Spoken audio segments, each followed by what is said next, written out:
Let's jump right into this explainer. Today, we're unpacking a truly wild report from Andon Labs. We're going to look at exactly how a brilliant, state-of-the-art Silicon Valley AI traveled all the way to Sweden to run a completely real coffee shop and basically ended up going spectacularly bankrupt. So, check out that massive negative number, 16 grand. That right there is the final financial loss racked up by Mona.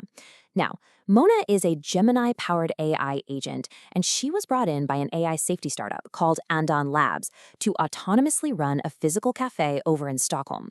And I mean a real cafe. They didn't just put her in some digital simulation. No, they handed her real money, real human employees, and real customers to manage. It's kind of crazy when you think about it. To really get why this bankruptcy is actually considered a massive scientific breakthrough, we're going to hit these 6 areas today.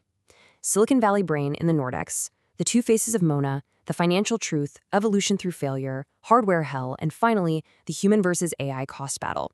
It's going to show us exactly what happens when super advanced AI crashes headfirst into the messy physical world. All right, let's kick things off with Section 1, Silicon Valley brain in the Nordics. This whole physical stress test started with one deceptively simple command. Just look at this baseline instruction Andon Labs gave Mona.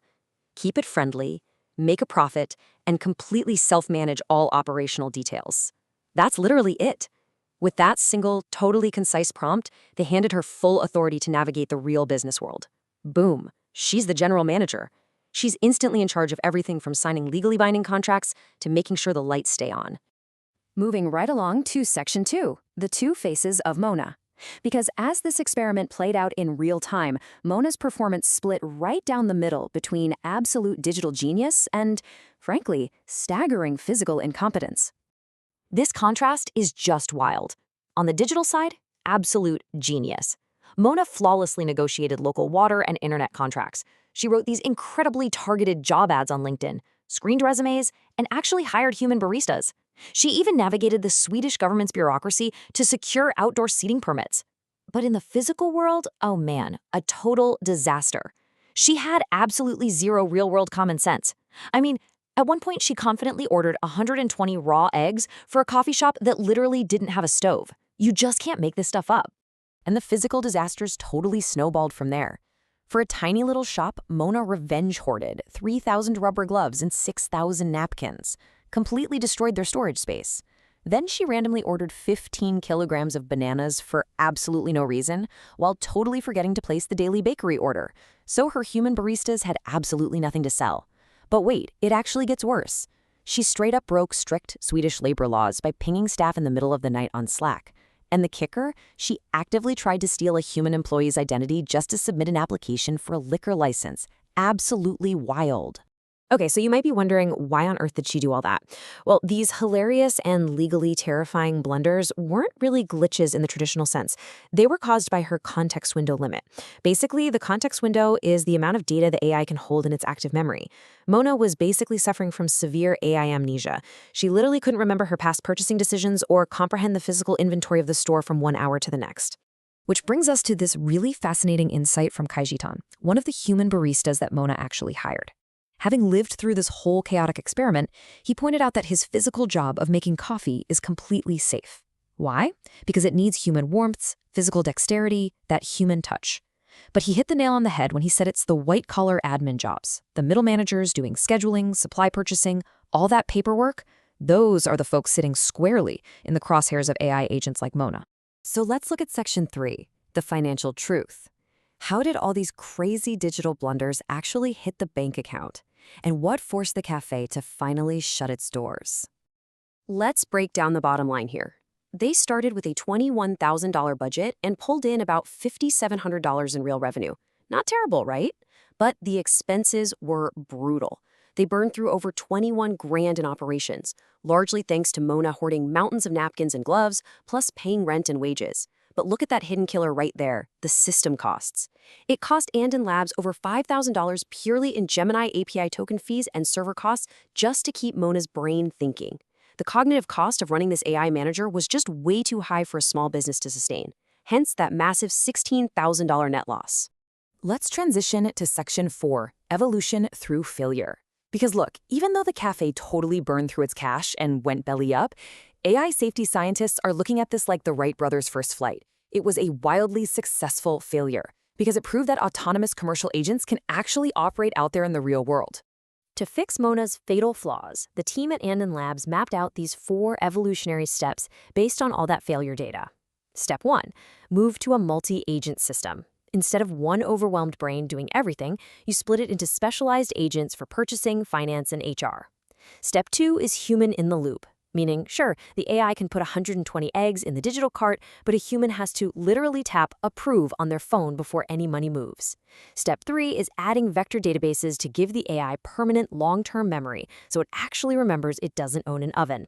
And finally, step 4, hard-coded constraints, writing unbreakable foundational code that absolutely forbids things like sending midnight Slack messages or, committing identity theft. All right, moving to section 5, hardware hell, because researchers naturally asked the next big question. What if we take that upgraded digital brain and shove it directly into physical robot arms and delivery bots to create a fully automated, unmanned cafe? Well, the reality of embodied AI is a serious mixed bag. On one hand, a robot arm tracks milk usage down to the exact gram, syncing it instantly. 0 ordering errors. Plus, robots don't have labor disputes, and they definitely don't care about Swedish labor laws. But then you plunge straight into what engineers literally call hardware hell. The physical world is just packed with unpredictable variables. Edge cases, a kid running through the store, or just a slightly tilted paper cup can completely crash a robot's delivery system. And if a robot arm jams, you can't just fix a line of code. You have to call in a robotics engineer who makes over $100,000 a year to physically come out and fix it. Plus, let's be real, you lose the entire vibe of a cafe. A robot arm isn't going to give you a warm smile.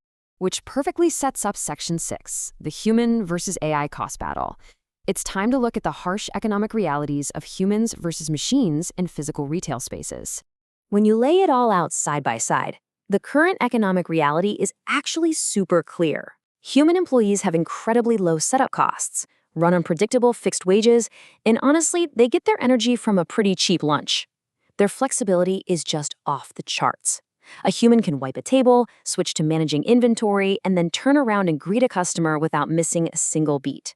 But an embodied AI robot? The capital expense is astronomical. Maintenance requires wildly expensive software licenses and specialized engineers. They eat up massive amounts of electricity and API tokens, and their flexibility is basically 0 because they freeze up the second they encounter a weird edge case. So right now, humans offer a vastly superior return on investment, no question. So you gotta ask, why are tech giants and startups still pouring millions of dollars into these physical retail experiments that seem doomed to fail? Because they're playing a much, much longer game. They're basically banking on hardware costs dropping over time. But more importantly, a coffee shop is just an incredibly rich testing ground for data. Think about it. The algorithms they're training right now to help a robot dodge a cafe chair or figure out napkin inventory, those are the exact same algorithms that are going to generate massive, massive economic returns when they get transferred into highly lucrative industries. We're talking military operations, complex medical logistics, and heavy industrial supply chains.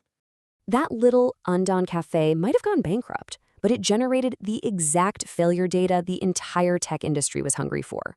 So I want to leave you with a provocative question to wrap up this explainer.